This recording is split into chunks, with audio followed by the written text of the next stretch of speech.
Hello दोस्तों, नमस्कार। Stock market classes इस चैनल में मैं आप सभी लोगों का दिल से बहुत बहुत स्वागत करता हूं। दोस्तों, इस वीडियो में हम लोग बात करने वाले बहुत ही एक इम्पॉर्टेंट टॉपिक से रिलेटेड, जो कि बहुत सारे लोग कई दिनों से मुझे पूछते भी थे, और जो नए लोग स्टॉक मार्केट में आते हैं उनके लिए सबसे बड़ी एक रुकावट बनी रहती है। और वो है, आप देख सकते हो यहाँ पे टॉपिक आपके सामने मैंने लिखा है। शेयर गिरने के बाद टेंशन आता है कि इसे एवरेज करूं, मतलब और ख़रीदूं, या फिर इसको होल्ड रखूं, या फिर इसको बेच के निकल जाऊं। ये सभी लोगों को प्रॉब्लम होती है। एंड स्पेसिफिकली जो लोग नए आते हैं स्टॉक मार्केट में, जिनको एक्सपीरियंस नहीं होता है, इनके साथ ये ज़रूर होता है। क्योंकि शेयर खरीदना कोई बड़ी बात नहीं होती है, आराम से शेयर खरीदते हैं। उसके बाद जब गिरावट आती है तो दिल की धड़कनें बढ़ जाती है। तो ये वीडियो देखने के बाद आपका सारा खेल क्लियर हो जाएगा, आपको समझ में आएगा। क्योंकि आपके साथ भी ऐसा हुआ होगा कि आप जब शेयर बेचते हो उसके बाद वो भाग जाता है, आप जो शेयर होल्ड करते हो वो गिरते ही रहता है। तो ये प्रॉब्लम क्यों होती है, इस वीडियो में आप लोगों को समझ में आ जाएगा। तो इस वीडियो को ज़रूर आखिर तक देख लेना, आपका जो प्रॉब्लम है उसका सॉल्यूशन आप लोगों को मिल जाएगा। तो चलिए दोस्तों, वीडियो को स्टार्ट करते, बट उससे पहले ज़रूर कहना चाहूँगा, एसएमसी इस चैनल में फर्स्ट टाइम विजिट किया तो सब्सक्राइब कर लेना, साथ में बेल आइकन को भी प्रेस कर लेना। तो ऐसे इंटरेस्टिंग टॉपिक हर हफ्ते आप लोगों को फ्री ऑफ कॉस्ट मिलते रहेंगे। दोस्तों, आप सभी लोगों को पता है कि स्टॉक मार्केट में जो चार्ट पैटर्न रहता है, ऐसा दुनिया का कोई चार्ट पैटर्न नहीं बना जहाँ पे आप लोगों को गिरावट ना दिखे। आप देख सकते हो इस चार्ट में भी आप लोगों को गिरावट देखने को मिल रही है। 3 जगह पे मैंने आप लोगों को दिखाई कि कितनी बड़ी गिरावट है। प्रॉब्लम क्या आ जाती है दोस्तों, कि ये जो गिरावट है, इससे रिलेटेड आपके दिमाग में क्वेश्चन नहीं आता, वाई डाउन, ये शेयर नीचे क्यों जा रहा है। ये जो क्वेश्चन मार्क वाली बात है ना, ये आपके सामने कभी भी नहीं आती। सिर्फ शेयर गिर जाता है ना, तो आप लोग पूछना शुरू कर देते हो किसी को भी, मुझे भी या फिर किसी को भी कमेंट सेक्शन में, फलाना फलाना शेयर में मैंने एंटर किया है, क्या मैं एग्जिट कर लूँ। ये एक ही सवाल आपका होता है। पर ये गिरावट क्या होती है, जो मैं हमेशा हिंदी में आप लोगों को सिखाता हूँ कि गिरावट के पीछे की वजह ये क्या है, जब तक इसका आंसर आप लोग नहीं ढूंढते हो कोई फ़ायदा नहीं होने वाला है दोस्तों। और इसीलिए ये सबसे बड़ी प्रॉब्लम है। बहुत ही आसान लेवल में मैं आप लोगों को समझाने वाले, आप देख सकते हो नीचे जब आंसर की बात आती है आपके सामने क्वेश्चन मार्क खड़ा हो जाता है, आपको पता ही नहीं होता है, और इसीलिए आपकी सबसे बड़ी गलती हो जाती है। थोड़ा सा और आगे जाते हैं तो आसान भाषा में आप लोगों को समझ में आ जाएगा। जैसे कि मैंने आप लोगों को लास्ट स्लाइड में दिखाया कि गिरावट के पीछे की वजह क्या है। जैसे मैं ये सवाल पूछता हूँ किसी कमेंट सेक्शन में, जो मुझे पूछता है, तो उसका आंसर क्या रहता है, आप यहाँ पे देख सकते हो, ये वाले आंसर रहते हैं। मुझे डर लग रहा है, आप देख सकते हो, डर इस बात का लग रहा है कि ये और नीचे गया तो बड़ा लॉस हो, नहीं तो हो जाएगा कि और मैं इसको होल्ड करूं। तो ये जवाब आप लोगों के शुरू हो जाते हैं, जो कि बिल्कुल गलत है। आप लोग देख सकते हैं लाल निशान में मैंने दिखा है कि ये आंसर अगर आपके आ रहे दिमाग में, गलत है। आपके आंसर ये वाले होने चाहिए, क्या मार्केट में क्रैश हुआ है इसलिए मेरा शेयर गिरा है, कोई ख़राब रिजल्ट आया है, मीटिंग में कोई इश्यूज़ हुई है, सेल्स खराब आई है, सेल्स डाउन है, सेक्टर में कोई प्रॉब्लम है।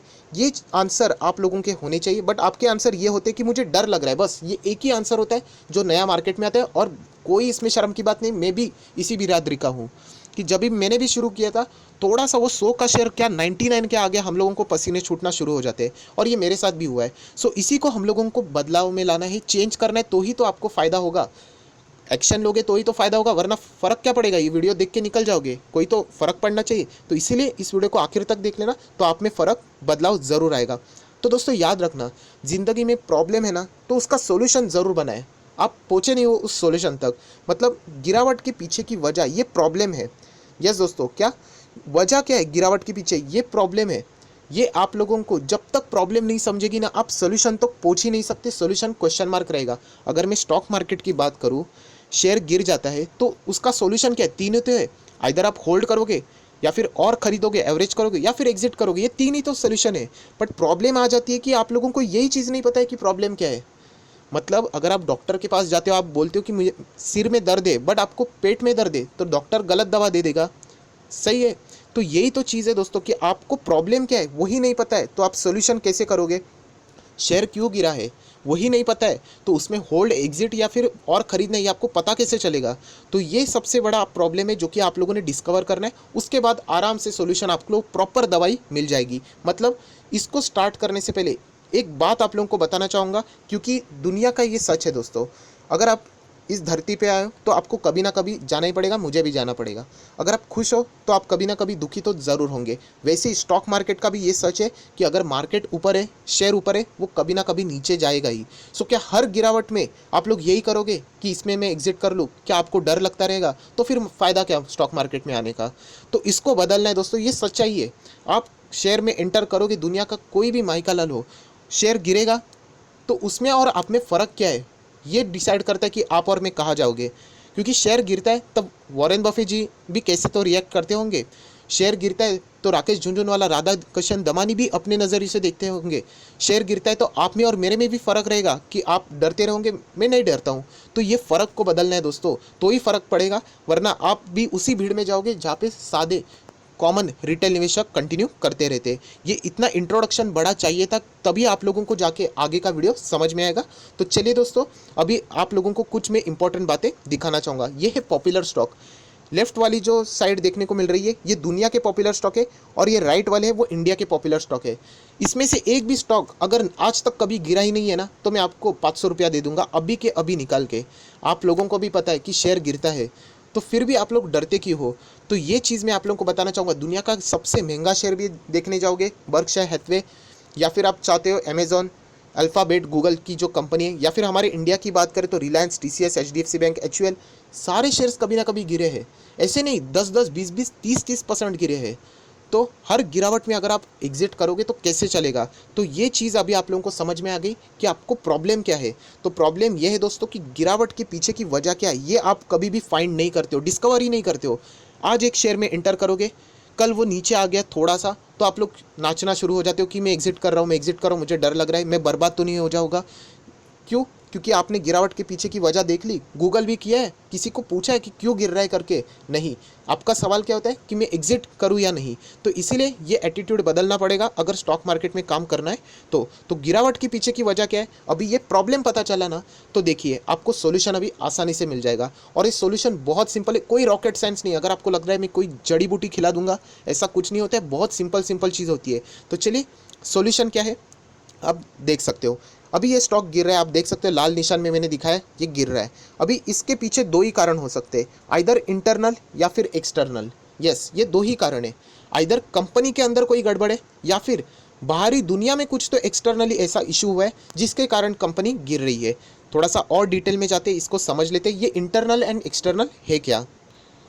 सो दोस्तों आप लोग देख सकते हैं व्हाट आर इंटरनल इश्यूज़। ये इंटरनल इश्यूज़ क्या होते हैं, और मैं बताना चाहता हूँ शुरुआत में ही, ये इश्यूज़ अगर रहेंगे आपके कंपनी में, आपके स्टॉक्स में, और इसके कारण अगर स्टॉक गिर रहा है, न्यूज़ चैनल के ऊपर, सोशल नेटवर्किंग के ऊपर अगर आपको पता चल रहा है कि इन कारणों की वजह से आपका शेयर गिर रहा है, तो आप लोगों ने यहाँ पे सावधान होना चाहिए, आप लोगों ने एग्जिट करने का सोचना चाहिए। मतलब इंटरनल इशू मतलब कंपनी के अंदर सिर्फ उस कंपनी में प्रॉब्लम है, बाकी किसी में प्रॉब्लम नहीं है। जैसे कि एग्जांपल आप देख सकते हो, suddenly change in a management of company, company के बड़े बड़े ऑफिसर्स, सीनियर ऑफिसर ने रिजिग्नेशन दे दिया, सीईओ, सीएफओ, मैनेजिंग डायरेक्टर बोल रहे हैं हम लोगों को इस कंपनी में नहीं रहना है। बेस्ट एग्जांपल बता दूं, येस बैंक। येस बैंक में यही चीज़ें हुई थी, इंडिपेंडेंट डायरेक्टर ने रिजिग्नेशन दिया था और बहुत कुछ डिस्प्यूट हुआ था। उसी के साथ साथ एम्प्लॉयज़ की सैलरीज होल्ड पे रखी है, उनको सैलरी नहीं दे रहे, एम्प्लॉयज़ की जो सैलरी नहीं दे रहे उसके बदौलत एम्प्लॉयज़ स्ट्राइक पे जा चुके हैं। उसी के साथ साथ रेजिग्नेशन बाय ऑडिटर, ऑडिटर जो कंपनी में आता है उसने अगर रिज़ाइन दिया तो लिख के लेना, वो कंपनी की बैंड बच गई, कोई नहीं बचा सकता, ये सबसे खतरनाक बात होती है। उसी के साथ साथ कंपनी में फ्रॉड चल रहा है, फेक बुक्स ऑफ अकाउंट्स बना रही है, cancellation of an buyback, PC Jeweller, इसमें यही हुआ था कि बायबैक जब आता है तो सभी लोगों को बोलते हैं ना, आकर्षित करने के लिए लाते हैं कि हाई लेवल पे बायबैक, 3 दिन के बाद पता चल गया कि बायबैक कैंसल। सो ये कब क्या है, ये सारे इंटरनल इश्यूज़ है। चेक करना अगर आपका शेयर गिर रहा है क्या इसमें ये इश्यूज़ देखने को मिल रहे हैं, तो आप समझ जाना कि ये इंटरनल इश्यूज़ है। ऐसे कंपनी में आप लोगों ने बहुत अलर्ट रहना चाहिए, क्योंकि यहाँ पे प्रॉब्लम हो सकती है। थोड़ा सा मैं और डिटेल में बताऊंगा, बट ये है इंटरनल इश्यूज़। जैसे मैंने कहा था दो बातें। अभी आ जाते हैं नेक्स्ट स्लाइड के ऊपर, व्हाट आर एक्सटर्नल इश्यूज़। और एक्सटर्नल इश्यूज़ आप लोगों ने डरना नहीं चाहिए, क्योंकि आप नीचे यहाँ पे देख सकते हो सभी के साथ ये होता है, मतलब जिससे सबका नुकसान होगा, ऐसे इश्यूज़ को हम लोग एक्सटर्नल इश्यूज़ बोलेंगे। वापस, जिससे एक ऐसी चीज़ हुई है जिससे सबका नुकसान होगा, कोई नहीं बचेगा, चाहे वो कौन सी भी कंपनी हो, किसी भी सेक्टर की हो, सबका नुकसान होगा, उसको एक्सटर्नल इश्यूज़ बोलते हैं। और आप देख सकते हैं इसका एग्जांपल फ्लड, अभी बाढ़ आ जाती है, थोड़ी ना वो देखते हैं कि एफएमसीजी का कंपनी है या फिर ऑटो की कंपनी है, सभी तो बाढ़ में जाएंगे। उसी के साथ साथ अर्थक्वेक, भूकंप आ जाता है, तो ये क्या है, एक्सटर्नल इश्यूज़ है। कोरोना अभी क्या चल रहा है, ये एक्सटर्नल इश्यूज़ है। तो इन इश्यूज़ से आप लोगों ने टेंशन नहीं लेना चाहिए। क्यों, वो अभी मैं आप ही लोगों को आगे बताने वाला हूँ। Implementation of a new law, government ने नया कोई तो कानून लाया है, गवर्नमेंट ने नई कोई तो policy lie. For an example, government ने इस वक्त बजट में बोल दिया था कि जो टैक्स रिजी में हम लोग यहाँ पे नया ला रहे हैं। सो इससे जो पुराने 80C वाले इंश्योरेंस कंपनियाँ थी उनमें यहाँ पे माहौल ख़राब हो गया। बट ये क्या हुआ था, सभी लोगों के लिए ख़राब हुआ था, सिर्फ एक कंपनी के लिए थोड़ी, पूरा सेक्टर, इंश्योरेंस सेक्टर हम लोग को नीचे जाते हुए देखने को मिला। सो दोस्तों ये समझ लेना, ये एक्सटर्नल इश्यूज़ है, और जैसे मैंने आगे आप लोगों को अभी दिखाया था वो इंटरनल इश्यूज़ है। जैसे ही आप लोगों को ये समझ में आ गया कि कंपनी में इंटरनल है या एक्सटर्नल है, आप लोग आसानी से समझ में जाओगे कि आप लोगों को बाय करना है, होल्ड करना है या फिर सेल करना है। मतलब अभी ये स्लाइड सबसे ज़्यादा इंपॉर्टेंट है। आप देख सकते हो डेंजर कौन सा है, यहाँ पे मैंने लिखा है इंटरनल एंड एक्सटर्नल। इसमें से डेंजर कौन सा है, आप लोगों ने अलर्ट किस में होना चाहिए, तो इंटरनल। दोस्तों इंटरनल इशू अगर रहेगा, जैसे मैंने कहा था कि डायरेक्टर छोड़ के चला गया, ऑडिटर ने रिज़ाइन दे दिया, एम्प्लॉयज़ खुश नहीं है, स्ट्राइक पे बैठे हुए, ये इंटरनल इश्यूज़ है, कंपनी के अंदर गड़बड़ चल रही है, तो ये इशू डेंजर होता है। एक्सटर्नल इशू ये डेंजर नहीं होता है, ये सभी लोगों के लिए सेम होता है। अभी कोरोना आ गया, ये कंपनी को ख़राब नहीं करते, ये नीचे ज़रूर लेके जाएगा शेयर को, बट कमबैक ज़रूर होगा।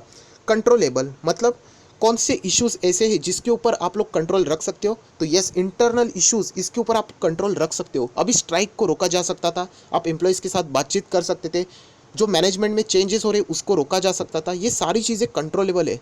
कंपनी ये कर सकती थी बट उन्होंने, कुछ तो गड़बड़ हुआ इसीलिए वो नहीं हुआ। एक्सटर्नल इश्यूज़ कंट्रोलेबल ही नहीं है। क्या आप लोग भूकंप को रोक सकते हो, जो बाढ़ आती है, फ्लड आता है, उसको रोक सकते हो? कोरोना को अभी फ़िलहाल रोक सकते हो? नहीं, नॉन कंट्रोलेबल है, वो कंपनी के हाथ में ही नहीं है। और इसीलिए जो इम्पैक्ट रहता है ना शेयर के ऊपर, ये लास्ट वाला लिखा है मैंने इम्पैक्ट, वो यहाँ पे इंटरनल इशू जो रहेगा ना, लॉन्ग टर्म तक इम्पैक्ट रहेगा, बहुत लंबी तक इंटरनल इश्यूज़ में इम्पैक्ट बने रहते। और इसीलिए बहुत सारे जो कंपनियां बर्बाद हुई है, चाहे वो येस बैंक हो, DHFL हो, PC ज्वेलर्स हो, ये सारी कंपनियां आप लोगों को इंटरनल इश्यूज़ में देखने को मिल रही थी, एंड इसीलिए इनका इम्पैक्ट लॉन्ग टर्म पे हम लोगों को देखने को मिला, एंड शेयर आज हम लोग को तबाह देखने को मिल रहे हैं। एक्सटर्नल इशू की बात करें, शेयर गिरेगा, 100% गिरेगा, बट सिर्फ 1-2 महीने के लिए, 6 महीने के लिए, बट उसके बाद हम लोगों को वापस कमबैक होते हुए देखने को मिल जाता है। सो आज के दिन हमेशा याद रखना दोस्तों, शेयर कभी भी गिरा तो चेक कर लेना कि इंटरनल इशू है कि एक्सटर्नल इशू है। हर वक्त एग्जिट नहीं होना होता है, हर वक्त नॉर्मली शेयर गिरता रहता है। सो नॉर्मली अगर गिरता रहेगा तो कोई टेंशन की बात नहीं, बहुत बड़ी गिरावट है तो इंटरनल है या एक्सटर्नल वो मैंने आप लोगों को बता दिया। एंड इंटरनल रहेगा तो अलर्ट रहना, क्योंकि इसमें कंपनी का शेयर तबाह होता है, एंड मैंने आप लोगों को यहाँ पे रीज़न बता दिए है। एक्सटर्नल रहेगा, टेम्पररी सोर्स के लिए शेयर्स नीचे आएंगे, बाद में कमबैक हो जाता है। तो आप लोगों का नेक्स्ट सवाल भी रहेगा, जो इंटरनल इशू आप लोगों ने बताया, ठीक है, तो उसमें जो शेयर टूटता है क्या वो कभी भी कमबैक नहीं कर सकता? बहुत रेयर, वेरी डिफिकल्ट दोस्तों, बहुत ही रेयर, मतलब 0.001%, कभी कभार 1-2 कंपनी। अभी एग्जांपल के तौर के ऊपर बताना चाहता हूँ, नेस्ले कंपनी में इंटरनल इशू हुआ था, मतलब उनके प्रोडक्ट मैगी, उनमें बैन लगा था, जो कि इतना बड़ा उनका पॉपुलर ब्रांड था। क्या बाकी FMCG कंपनियां नीचे गई थी? नहीं, वो तो टॉप पे टॉप भाग रही थी, नेस्ले नीचे से नीचे गिरने शुरू हो गया, बट यस उन्होंने कमबैक करके दिखाया। तो बहुत ही 1-2 कंपनियां रहती है जो ऐसे इसमें वापस कमबैक करके दिखा देती है। सो आज के दिन के बाद हमेशा याद रखना दोस्तों, कभी भी शेयर गिरा तो आपका सवाल एक होना चाहिए, क्या मैं एग्जिट करूँ? नहीं, ये जो गिर रहा है वो इंटरनल है या एक्सटर्नल है, ये फाइंड करो। इसके बाद आप लोगों को आंसर खुद ब खुद यहाँ पे मिल जाएगा। क्योंकि याद रखना दोस्तों, अगर एक्सटर्नल इशू से शेयर गिरता है, मार्केट गिरता है, तो एक अपॉर्चुनिटी क्रिएट होती है। अभी मुझे बताना है, ये कोरोना चल रहा था, लॉकडाउन चल रहा था, जो मार्केट गिरा है, सभी शेयर हम लोगों को नीचे जाते हुए देखने को मिले। वो किसके बदौलत गिरे थे? फिलहाल एक्सटर्नल इश्यूज़ के वजह से थोड़ी ना। कंपनी, हर एक कंपनी के इंटरनली कुछ प्रॉब्लम था? नहीं, गवर्नमेंट ने लॉकडाउन लगा दिया, सभी कंपनीज हम लोगों को क्रैश होते हुए देखने को मिले, जिसमें आप ये सारे टॉप कंपनीज भी देख सकते हो। ये टॉप कंपनीज भी थी कि नहीं? 20% 30% गिरी थे, बट इन्होंने कमबैक क्यों किया? ये वजह थी दोस्तों। मैंने इसलिए आप लोगों को, मैंने दूसरा मेरा जो चैनल है वहाँ पे मैंने बताया था कि मैं इनमें कंटिन्यू रहूँगा, इनफैक्ट मैं इनमें बाय ऑन डिप्स करूँगा, क्योंकि ये अच्छे शेयर्स है, एंड ये एक्सटर्नल इश्यूज़ के कारण गिरे थे, क्योंकि कोरोना आया था, लॉकडाउन हुआ था। अगर कंपनी के अंदर कोई गड़बड़ है तो बॉस एग्जिट कर लेना। वैसे कंपनियां बहुत ही खतरनाक होती है, क्योंकि अगर मैं बात करूं India bulls housing finance, for an example के लिए मैं बता रहा हूँ, ये एक ऐसी NBFC है जो कि सभी NBFC से पीछे चल रही है। HDFC देख लेना, बजाज फाइनेंस देख लेना, ये NBFC है, बहुत हाई लेवल पे चल रहे हैं, but India bulls housing finance नीचे चल रही है। क्यों? क्योंकि उसके अंदर गड़बड़ है। तो ये चीज़ें दोस्तों आप लोगों को फाइंड करना आना चाहिए, जो कि मैंने आप लोगों को बताया कि कंपनी में इंटरनल इशू है, एक्सटर्नल इशू, एंड वो गूगल करके आप लोगों को देखना पड़ेगा। अगर इतना एफर्ट आप नहीं ले पाओगे तो बिलीव में फ्रेंड्स, आप लोग स्टॉक मार्केट में पैसा नहीं कमा पाओगे। डिसिप्लिन लगता है स्टॉक मार्केट में रहने के लिए, पैसा कमाने के लिए। जो ये चीज़ें करता है उसको ही स्टॉक मार्केट रिस्पेक्ट देता है, उन्हीं को रिटर्न मिलता है। सो आज के बाद हमेशा याद रखना कि कभी भी शेयर में गिरावट हुई तो हमेशा एग्जिट की बात नहीं करना है। इनफैक्ट आप लोगों ने चेक करना है कि कोई इंटरनल इशू है या एक्सटर्नल इशू है।